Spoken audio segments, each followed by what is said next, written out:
palavras aqui que foram feitas através das oportunidades, dos louvores. É muito bom a gente sentir a presença do Senhor. Desde já eu já agradeço aos dirigentes, a todos os membros da igreja pela confiança, principalmente a Deus, por ter me dado mais uma oportunidade de estar falando sobre o seu amor. Obrigado, Jesus. A minha esposa, a vida da minha esposa, a palavra abençoada que Deus deu para ela nessa noite, tocou muito no coração, irmãos, porque se eu parar para pensar, algum tempo atrás a minha casa não estava em ordem. A minha casa estava numa bagunça. Eu não falo bagunça física, é a bagunça espiritual. Nós tivemos que tomar uma decisão, irmãos. Nós tomamos a melhor decisão, que foi seguir Jesus. E hoje em dia eu posso dizer, eu e minha casa serviremos ao Senhor. Através da minha filha de 4 anos, eu fui tocado pelo Espírito Santo de Deus. Eu pude retornar aos caminhos do Senhor. A minha esposa, uma bênção na minha vida, na vida da minha família. Glória a Deus, eu agradeço a Deus pela tua vida. Irmãos, hoje nós estaremos falando mais uma vez da nossa campanha dos Mergulhos de Naamã. Eu peço aos irmãos que abram as suas Bíblias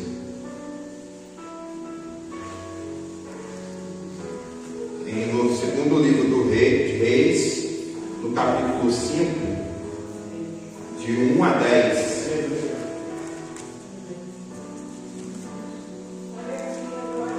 Amém, irmãos? E diz assim a palavra do Senhor: Naamã, o comandante dos exércitos da Síria, era muito respeitado e estimado pelo rei do seu país. Por quê? Por meio de Naamã, o Senhor Deus tinha dado vitória ao exército dos sírios. Ele era um soldado valente, mas sofria de uma terrível doença de pele. Num dos seus ataques contra Israel, os sírios haviam levado como prisioneira uma menina israelita, que ficou sendo escrava da mulher de Naamã. Um dia a menina disse à patroa: eu gostaria que o meu patrão fosse falar com o profeta, que mora em Samaria, pois ele o curaria da sua doença. Então Naamã foi falar com o rei e contou o que a menina tinha dito. E o rei ordenou: vá falar com o rei de Israel, entregue esta carta a ele. Então Naamã saiu, levando uns 350 quilos de prata, uns 70 quilos de ouro e 10 mudas de roupas finas.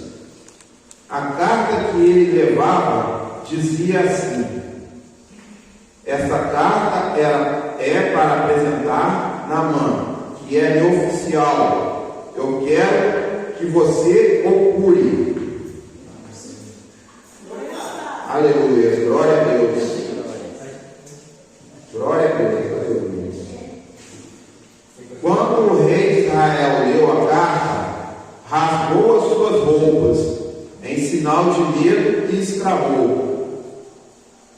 como é que o rei da Síria quer que eu o cure?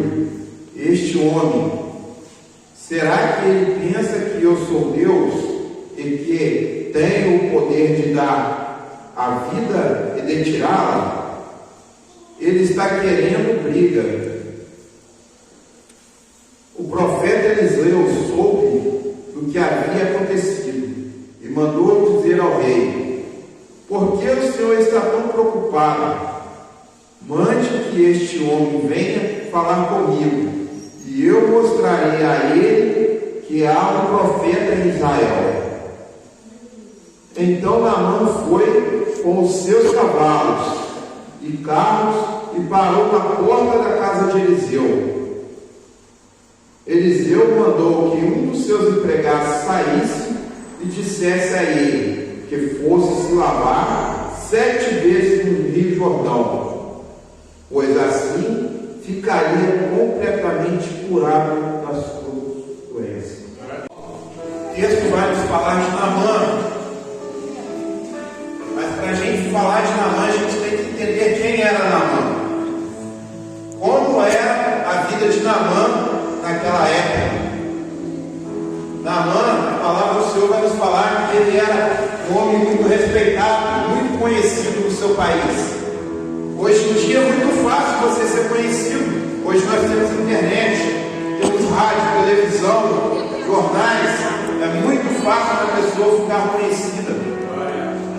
Muitas das vezes, de um dia para o outro, uma pessoa consegue alcançar milhões de pessoas através da internet. Mas naquele tempo de Naamã não era assim. Quando fala que Naamã ele era conhecido no país inteiro, isso quer dizer que o nome de Naamã foi levado boca a boca. Uma pessoa comentava com a outra as vitórias de Naamã. Naamã era um general do exército. A palavra do Senhor nos fala que ele teve muitas vitórias. Mas só que agora Naamã está sendo conhecido não só pelas suas vitórias, Naamã está sendo conhecido pela sua doença. Naamã está sendo reconhecido a cada lugar que ele vai pela sua doença. Naamã estava leproso. Naquela época, irmãos, a lepra era uma doença que te condenava à solidão. Ninguém queria estar perto de um leproso. Se chegasse um leproso aqui no recinto, todos que estavam ali se afastavam. Todos tinham medo de pegar a doença. Eu fico imaginando, irmãos, quando Naamã começou a apresentar os sintomas daquela doença. Naamã provavelmente quis escondê-la, cobrindo a pele. No começo até deu certo. Muitos não conseguiram ver a doença de Naamã, mas com o passar do tempo, a doença foi evoluindo, foi aumentando. Naamã já não conseguia esconder de ninguém. E é assim nos dias de hoje, irmãos. Quantos Naamã nós temos hoje em dia? A pessoa se acha muito. A pessoa não coloca Deus acima das suas conquistas, das suas vitórias. Acha que a sua vitória faz parte só do seu eu. A pessoa conquista um carro melhor do seu serviço. Não, só porque eu sou bom. Não coloca Deus acima. E com isso, irmão, vai gerando também uma doença. Só que essa doença, ela não é visível como a de Naamã. Hoje em dia essa doença ela é gerada aonde? Na alma. Nós vamos ficar feridos na nossa alma. Quantas feridas nós temos, carregamos conosco. E elas são muito mais profundas. Muitas das vezes as pessoas não conseguem enxergar essas feridas, como foi no princípio de Naamã ali, mas chega a um ponto que não dá mais para esconder. Chega a um ponto que você não consegue mais esconder de ninguém que você está ferido. Quantas pessoas nós vimos, irmão, sofrendo de depressão? Depressão não vem de um dia para o outro. A depressão começa, você se isola. É igual leproso, você se isola. Ninguém está preocupado com você. Aquela doença vai crescendo, a solidão vai crescendo aquela angústia. Mas eu creio que nós temos um Deus que Ele cura tudo. Nós servimos a um Deus que Ele vê tudo. A palavra do Senhor vai nos dizer que Naamã agora já está com a doença avançada. Não consegue mais esconder aquela doença. que ele tinha feito um ataque ao povo israelita. Naamã era general do povo da Síria, um povo inimigo do povo de Deus. E num desses ataques, eles levam uma moça israelita. E essa moça começa a servir dentro da casa de Naamã. E ela começa a ver o sofrimento de Naamã. Um certo dia ela fala para a esposa de Naamã: eu conheço um profeta que é capaz de curar Naamã. Nós temos que entender, irmãos, que naquela época Deus agia através dos profetas. Deus falava através do profeta. Deus manifestava a sua glória através do profeta. Então, quando essa menina fala, a esposa de Naamã, sobre o profeta que poderia curar a doença de Naamã, ela estava falando do nosso Deus. E o nosso Deus, ele é capaz de curar. Naamã vai e fala a Naamã. Vai me chamar a atenção que Naamã vai logo ao rei da Síria pedir permissão. E o rei da Síria, um povo que adorava deuses pagãos, que não acreditava no Deus do Altíssimo, faz uma carta ao Deus de Israel, uma carta de recomendação, e manda Naamã levar essa carta.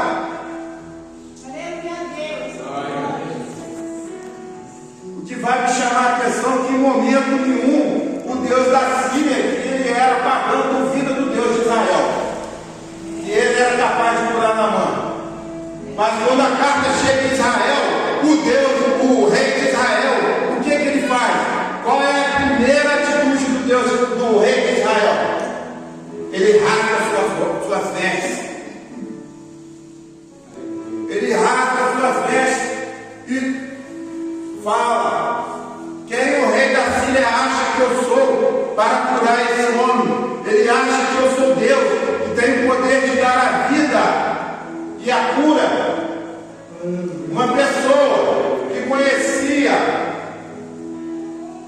os poderes do nosso Deus, que já tinha feito maravilhas ao povo de Israel, duvidou.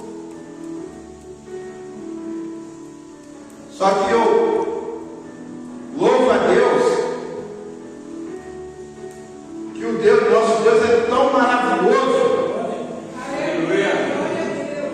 que nós muitas das vezes não entendemos o que Deus está planejando. Ali, o profeta Eliseu fica sabendo e manda um recado ao rei. Pode mandar. Pode mandar esse homem. Pode mandar, porque ele vai ver que ele está no nome de Deus. Há um profeta. Aqui em Israel ainda há um Deus. Aleluias.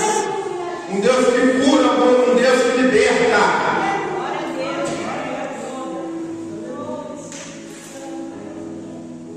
Irmãos, mas como eu falei, Naamã, ele era um homem, e ele tinha status, ele era um homem muito conhecido.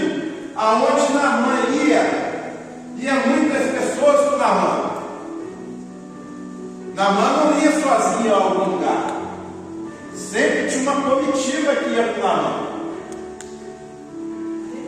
Quando a gente vamos ver reis, generais no Antigo Testamento, essas pessoas nunca andavam sozinhas. Essas pessoas sempre tinham acompanhantes, ou eram pessoas que eram servos dela, familiares, mas nunca estavam sozinhos.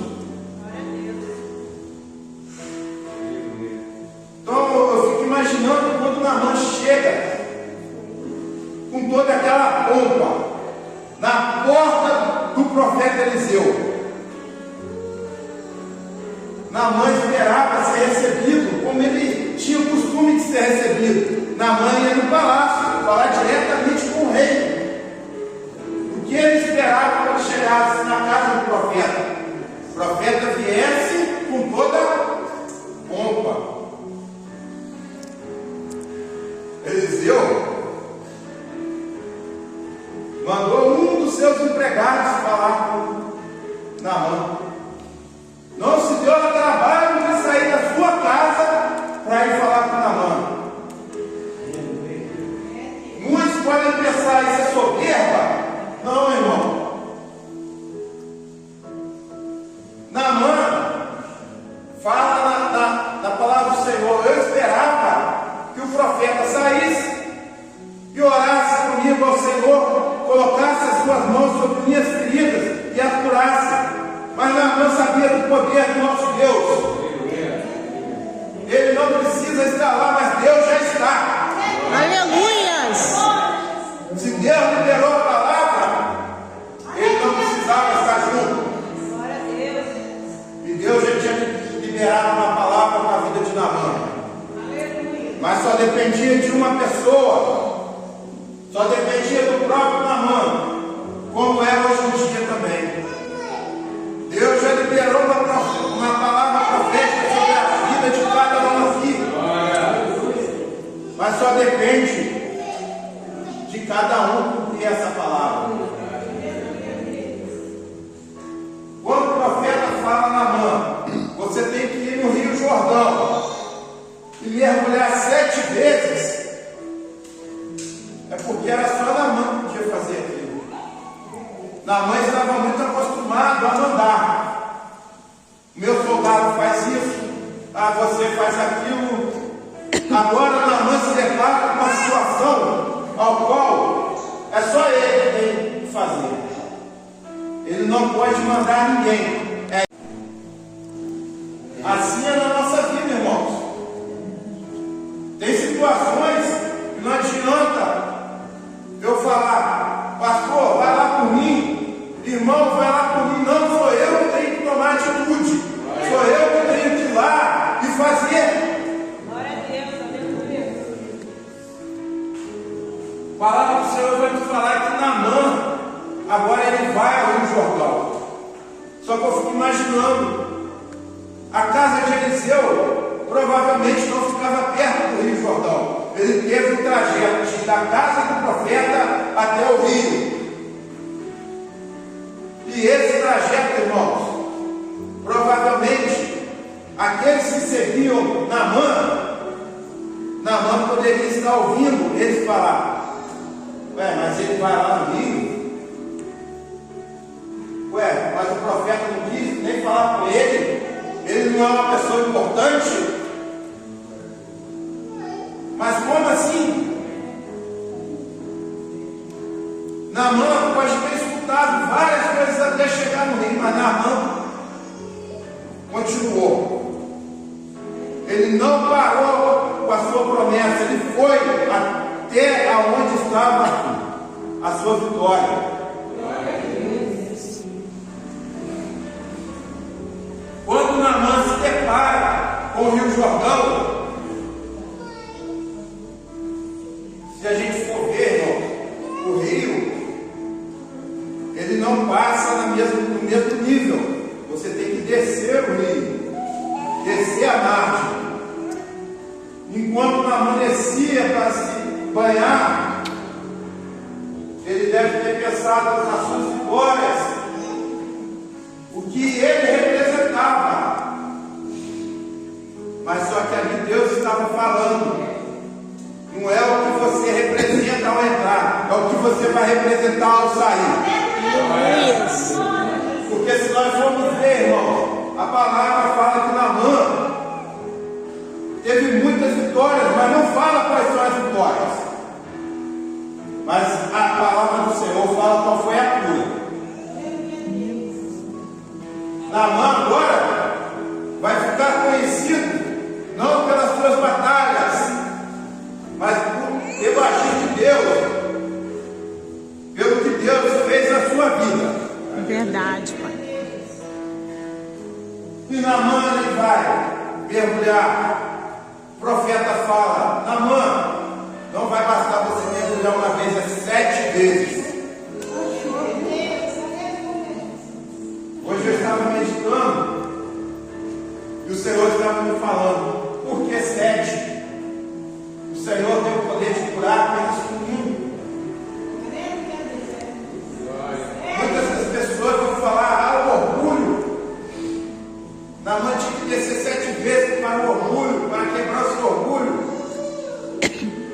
Mas o Senhor hoje estava falando.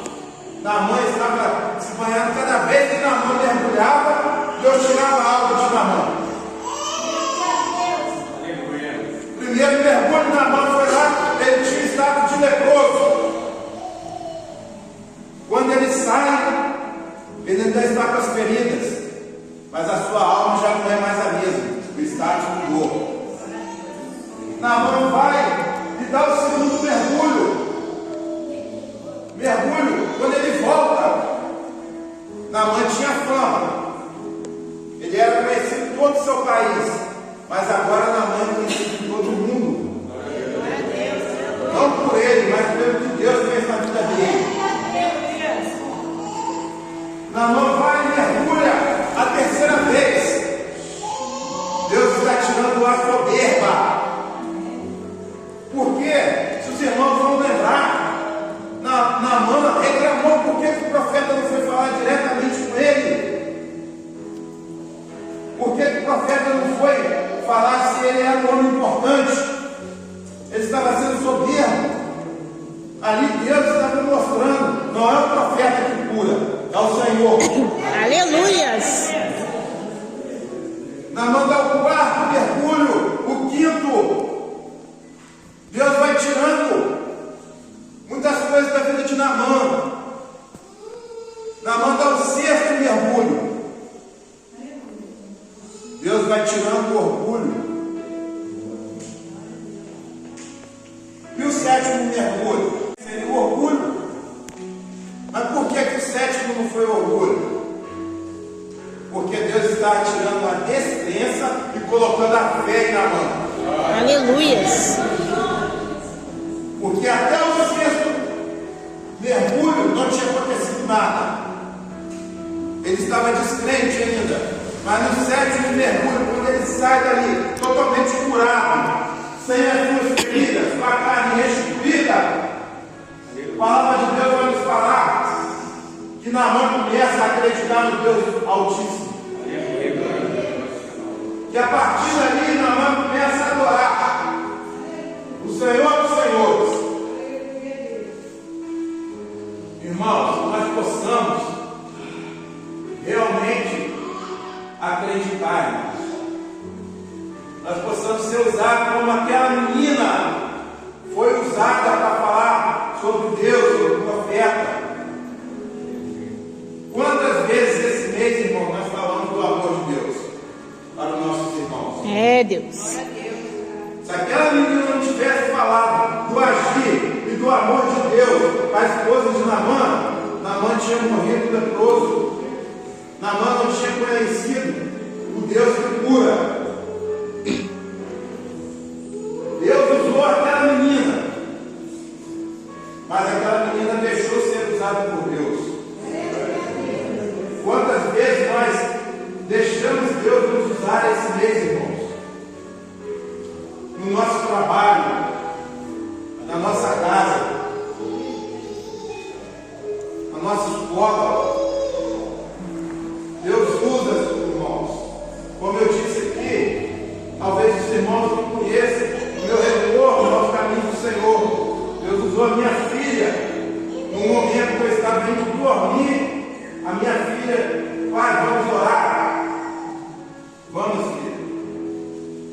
Minha filha pegou, começou a orar, tomada pelo Espírito Santo de Deus, porque ali eu senti a presença de Deus. Eu nunca senti uma presença tão forte, irmão. Eu falei, eu não posso ficar longe do caminho do Senhor. É esse Deus que eu quero adorar. Então, irmão, da mesma forma que Deus usou aquela menina para falar para Naamã. E Naamã, mesmo sendo de um povo que adorava a deuses pagãos naquela época, Naamã acreditou, irmãos. Se Naamã não tivesse acreditado, ele não teria ido falar com o rei. Naamã não teria feito a viagem, porque da Síria até Israel não era perto, irmãos. Hoje em dia é muito fácil a gente pegar um ônibus, pega o nosso carro, pega um avião, chega no local, conforto, rápido. Naquela época não era assim. Às vezes demorava semanas para chegar, com dificuldade, passando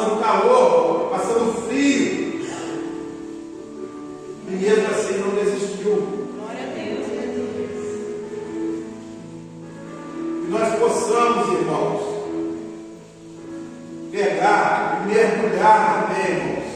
Porque eu achei muito interessante quando Deus fala, através do profeta, vá e mergulhe nas águas. Deus poderia ter falado, vai e se lave nas águas.